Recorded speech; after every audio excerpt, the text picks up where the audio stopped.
Hi guys. Welcome the Pakistani family तो reaction. कैसे हैं आप सब। मेरा नाम वजाद है। मैं नाम नदीम। यार भारत ने बांग्लादेश बॉर्डर पर 24 घंटों के अंदर किया ऐसा धमाका कि देखकर बांग्लादेश का अंग अंग कांप उठा। क्या किया है यार? अरे इंडिया ने क्या किया बॉर्डर पे? ये तो वॉच करते हैं तभी भाई, पता चलेगा। देखते हैं भाई साहब आखिर भारत ने कौन सा भाई हाँ साहब ना। वहां पर धमाका किया। हाँ ना। तो कौन ऑन करते स्टार्ट।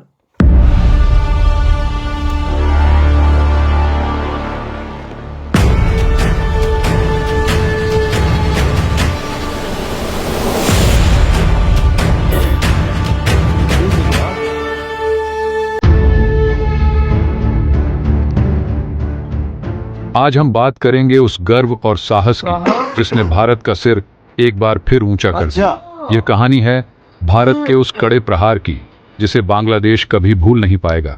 जब कोई हमारी मातृभूमि की ओर आंख उठाने की हिम्मत करता है तो उसे ऐसा जवाब मिलता है जिसे उसकी आने वाली 7 पुश्तें याद रखेंगी। हाल ही में एक खबर ने हर भारतीय के खून में उबाल ला दिया। खबर थी कि बांग्लादेशी सेना ने भारतीय सीमा में घुसपैठ की कोशिश की। लेकिन रुकिए, यह नया भारत है। यहाँ 1 इंच जमीन पर भी नापाक इरादे रखने वालों को ऐसा सबक सिखाया जाता है कि पूरी दुनिया देखती रह जाती है। भारत ने न केवल अपने दुश्मनों को जवाब दिया बल्कि तालिबान के कदमों को भी समर्थन देकर पाकिस्तान को धूल चटाने की शुरुआत कर दी है। दूसरी तरफ शेख हसीना के वीजा बढ़ाने के पीछे छिपे बड़े भू राजनीतिक कारणों ने दक्षिण एशिया की राजनीति को और भी दिलचस्प बना दिया है। तो दोस्तों तैयार हो जाइए, क्योंकि आज हम आपको बताएंगे कि कैसे भारत ने एक बार फिर अपनी ताकत और कूटनीति से पूरी दुनिया को चौंका दिया। अगर आप भी इस गर्व भरे सफर में हमारे साथ हैं तो इस वीडियो को लाइक करें और अपने दोस्तों के साथ शेयर करें। सबसे जरूरी बात, कमेंट बॉक्स में जय हिंद जरूर लिखें, क्योंकि जय हिंद कहना हम सब के लिए गर्व की बात है। दोस्तों आज का विषय ऐसा है जो हर भारतीय के दिल को गर्व और साहस से भर देगा। हम बात कर रहे हैं भारत की सीमा सुरक्षा, दुश्मनों को करारा जवाब और हमारे पड़ोसी देशों के साथ बदलते भू राजनीतिक समीकरणों की।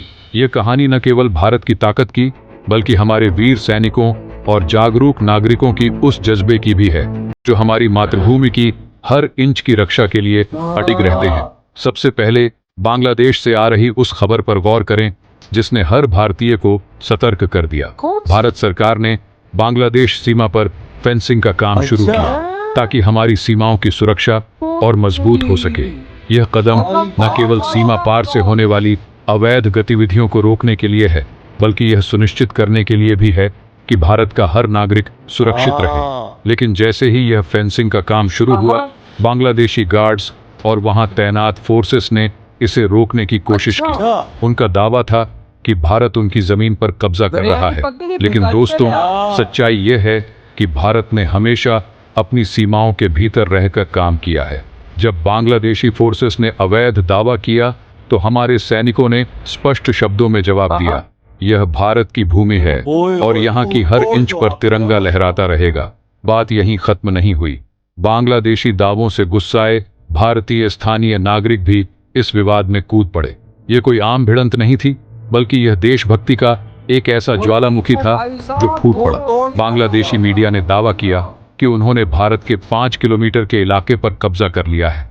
लेकिन जब भारतीय सरकार ने गहराई से जांच की तो यह साबित हो गया कि यह दावा पूरी तरह झूठा था।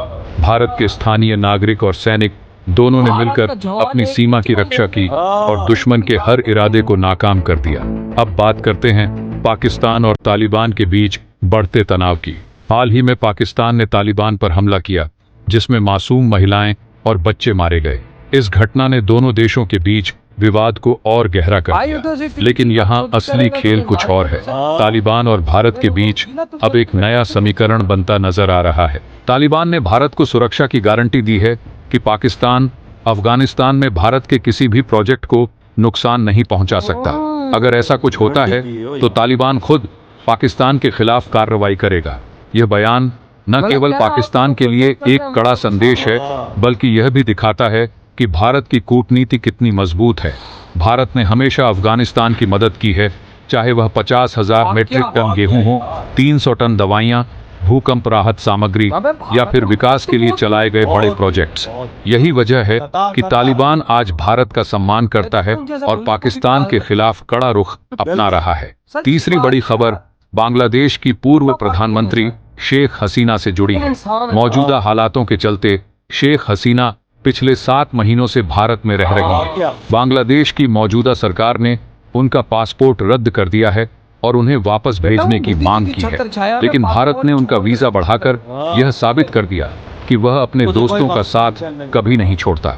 यह कदम न केवल शेख हसीना की सुरक्षा के लिए था, बल्कि यह भारत की कूटनीति की ताकत को भी दर्शाता है। भारत ने दिखा दिया कि वह अपने विश्वसनीय साथियों की हर तरह से मदद करने के लिए तैयार है। यह फैसला इस बात का प्रतीक है कि भारत अपने दोस्तों के लिए हमेशा खड़ा रहेगा। अब बात करते हैं म्यांमार की, जहां अराकान आर्मी तेजी से अपनी पकड़ मजबूत कर रही है। इस आर्मी ने म्यांमार के 18 में से 15 शहरों पर कब्जा कर लिया है और अब उनका अगला लक्ष्य सिटवे पोर्ट है। ये बंदरगाह रणनीतिक रूप से बेहद महत्वपूर्ण है और अगर अराकान आर्मी इसे हथिया लेती है तो यह म्यांमार और बांग्लादेश के लिए बड़ा संकट बन जाएगा। खबरें यह भी इशारा कर रही हैं कि अराकान आर्मी एक नए देश की स्थापना करना चाहती है। यह नया देश बौद्ध बहुल होगा और अपने तरीके से संचालित होगा। इस स्थिति पर भारत की नजरें टिकी हुई हैं, क्योंकि यह इलाका हमारी सीमाओं के बेहद करीब है। सबसे बड़ी खबर पाकिस्तान से आ रही है। पाकिस्तान के चर्चित पत्रकार नजीम सेठी ने यह स्वीकार कर लिया है कि भारत ने पाकिस्तान पर सर्जिकल स्ट्राइक की थी। हालांकि पाकिस्तान ने इसे कभी आधिकारिक तौर पर स्वीकार नहीं किया, लेकिन दोस्तों, सच को कब तक छुपाया जा सकता है? यह वही भारत है जो दुश्मनों को करारा जवाब देना जानता है। अगर जरूरत पड़ी तो भारत फिर से ऐसा करेगा।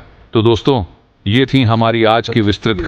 यो खत्म भाई साहब, भारत कर क्या रहा हो, कैसे कैसे धमाके कर रहा है। यार बाढ़ लगा रहा था उधर आ गए नहीं सारी आर्मी बांग्लादेश। ये बोलते क्यों लगा रहे हो भारत यार? ने कहा पुत्र तुम्हारे अगर इतना ही पिच्छू में दम है तो उखाड़ के दिखाओ जरा। ये भागे नहीं फिर उधर से। भारत एक इंच भी आगे नहीं आने दिया। वो बोलते हैं लगेगी तो लगेगी, वही और लगाई उधर लगाई और उन्होंने। भाई साहब वहां से आने वाले भाई साहब सुअरों का रास्ता भारत ने रोक दिया।